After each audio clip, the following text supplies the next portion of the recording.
Donc nous avons parlé déjà de cet aliment magnifique et miraculeux qui descendait du ciel, qui pleuvait du ciel littéralement, parce que Dieu fit pleuvoir, c'est ainsi que la Torah décrit ce miracle.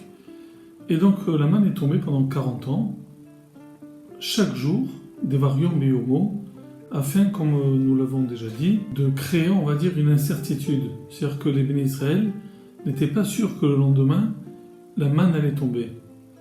Et donc il n'y avait pas non plus de provision. On ne pouvait pas, le jour même, faire des provisions pour le lendemain, puisque si on en ramassait en plus, en trop, eh bien elle pourrissait, la manne devenait immangeable puisqu'elle devenait véreuse. Ce miracle donc avait également pour but de tester, de mettre à l'épreuve la confiance des bénis Israël envers Dieu. Alors, la manne tombait dans le désert, c'est ce que la Torah nous raconte, mais de quelle manière elle tombait? Puisque le désert est fait de sable, de poussière, de terre, on imagine mal des grains comme ça tomber tous les jours, que l'on ramassait à même le sol. Où est le miracle? Et est-ce qu'il y a des détails sur la manière dont tombait la manne? Il y a un midrash qui s'appelle la Mechilta, qui a été écrit il y a, on va dire, quelques 2000 ans, et bien qui nous donne des détails. C'est curieux d'ailleurs, vous allez voir. Je lis Ketzadaya Aman Yored, comment la manne tombait-elle pour Israël? Or d'abord, Trida, en premier, Yotzet Ruach Sephonit, il y avait un vent qui venait, on va dire, balayer le désert. Une fois que le vent avait balayé, on va dire en quelque sorte le sable, eh bien il y avait Yored Matar, une pluie tombée, Veshotef et Haaretz, et nettoyait donc le sol. On n'avait pas besoin de faire le ménage dans le désert. Ve'atal olem el haaretz. Ensuite, ce n'est pas terminé, il y avait une rosée qui montait de la terre. Et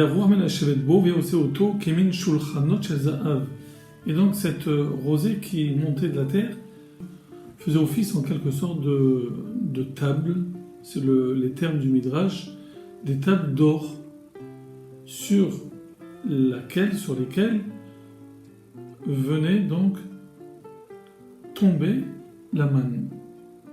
Donc il y avait un balayage du vent, ensuite un nettoyage de la pluie, ensuite une couche de rosée, et sur cette couche de rosée, propre, translucide, comme une sorte de support de table, eh bien la manne venait de tomber. Ce n'est pas terminé. Il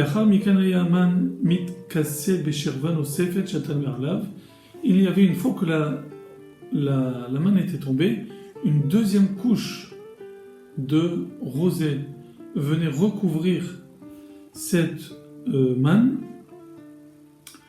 Dans quel but? Pour que justement cette manne qui s'était déposée sur la couche de rosée, eh bien, ne se salisse pas par la poussière ou les insectes. Donc une couche de manne devait la recouvrir. Si vous voulez, la manne était prise en sandwich entre les deux couches de rosée. C'était le miracle donc, qui a duré pendant ces 40 ans dans le désert. Est-ce qu'aujourd'hui nous rappelons ce miracle? Nous le rappelons tous les vendredis soirs, effectivement.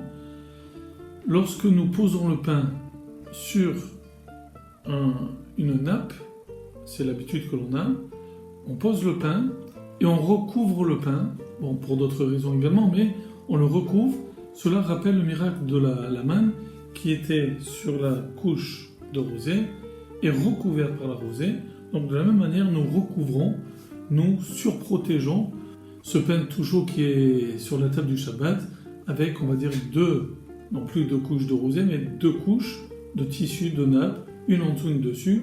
C'est la coutume que l'on a chaque vendredi afin de se rappeler du miracle que l'on vient de décrire dans la Mechilta.